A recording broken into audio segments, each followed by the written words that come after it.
राम राम प्यारे बच्चों, ज्वाला batch mission 2025 class 12 शुरू हो जाओ।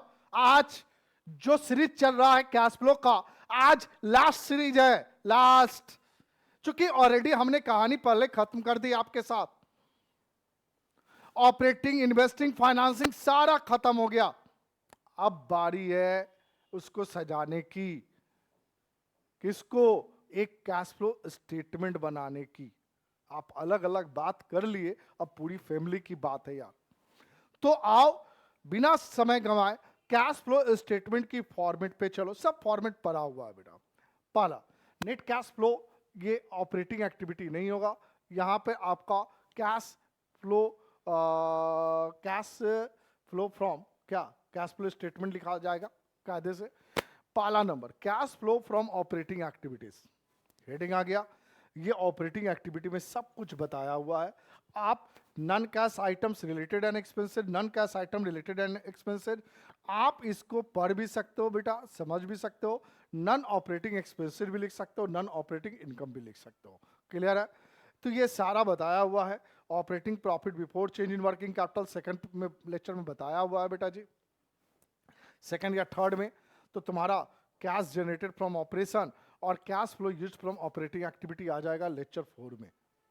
यहां तक आपको क्लियर किया हुआ।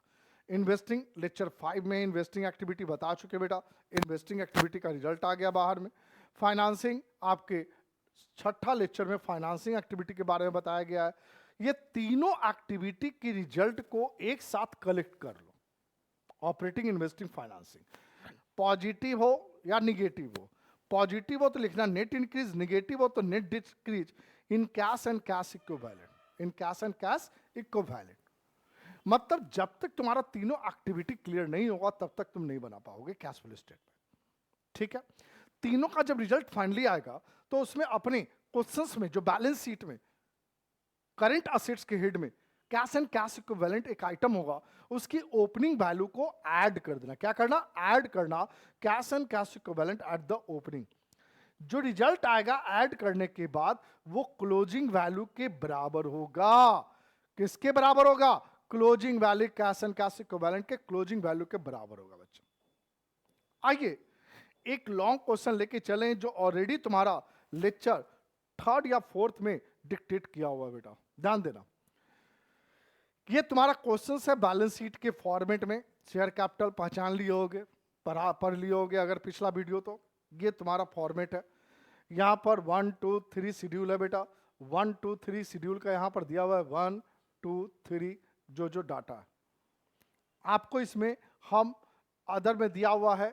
During the year 31 March a part of machinery जिसकी बुक वैल्यू 2.5 लाख सोल्ड कर दिया, 2,30,000, 20,000 रुपया लॉस हुआ। आपने डिप्रिसिएशन ड्यूरिंग द ईयर 1,20,000 का था। Preference share way redeemed eight A premium of 10%, 10% redeem करना है बेटा, लास्ट लेक्चर में बता। टैक्स पेड है तो टैक्स प्रोविजन निकालने के लिए बता चुके हैं, लेक्चर 4 में देखना आप। Propose dividend for the year 75,000 eight the opening, at the closing का कोई मतलब नहीं, हमें 75,000 से मतलब है। हमें पूरा चीज यहां पर निकालना है। आइए जरा ध्यान दीजिएगा आप। Net profit before tax and extra ordinary, ये पार्ट ऑफ वर्किंग नोट्स है, आप इसको अलग से करेंगे। आपका निकल जाएगा 3,10,000 रुपया। ऑलरेडी ये डिक्टेट किया हुआ है लेक्चर थर्ड में, इसलिए यहां पर बहुत ज्यादा हम नहीं ध्यान दे रहे हैं आपको।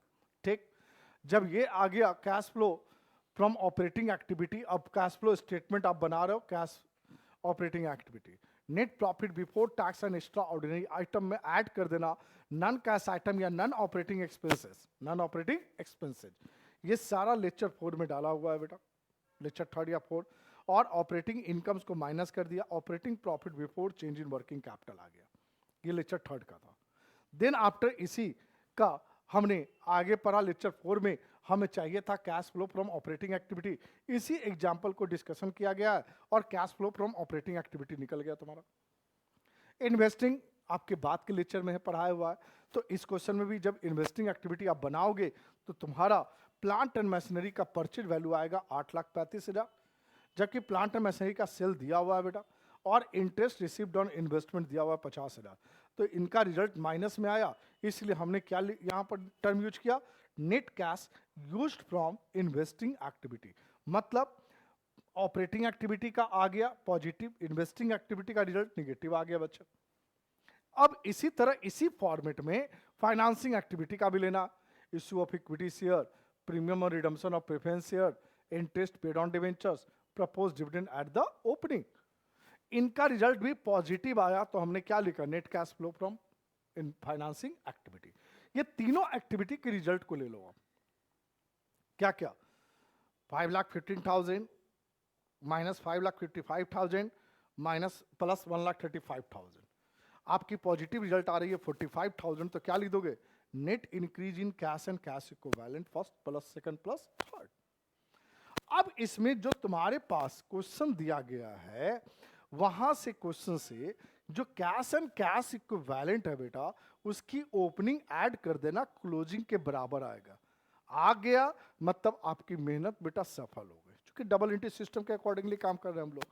तो भाई आप देखो 87,500 एट द ओपनिंग ऐड कर दिया बेटा, तो हमारा आ गया 1,32,500। ये इक्विवेलेंट हो गया किसके, क्लोजिंग बैलेंस के इक्विवेलेंट। यही तुम्हारा कायदे से कैश फ्लो स्टेटमेंट है। क्लियर है? तो चूंकि सारा चीज हम आपके प्रीवियस स्लाइड में बता चुके हैं, प्रीवियस लेक्चर में बता चुके हैं बेटा, जो आपके स्टार्टिंग का लेक्चर है, तो उस लेक्चर में हर एक चीज को बता दिए हैं। तो यहां पर हम आपका रेडीमेड कहानी आपसे कर रहे हैं। जब तीनों एक्टिविटी आपकी आएगी तो उसमें ओपनिंग बैलेंस को ऐड कर देना कैश का, और वही रिजल्ट आएगा जो क्लोजिंग बैलेंस के बराबर हो जाएगा। तो आज के लिए इतना ही बच्चों। आज आपका कैश फ्लो का जो सीरीज चल रहा था, वो कैश फ्लो का सीरीज आज खत्म हो जाता है, हो रहा है। अब अगला सीरीज फिर अगले चैप्टर के साथ मिलेंगे। आज के लिए इतना ही। सभी को राम राम, जय हिंद, जय भारत।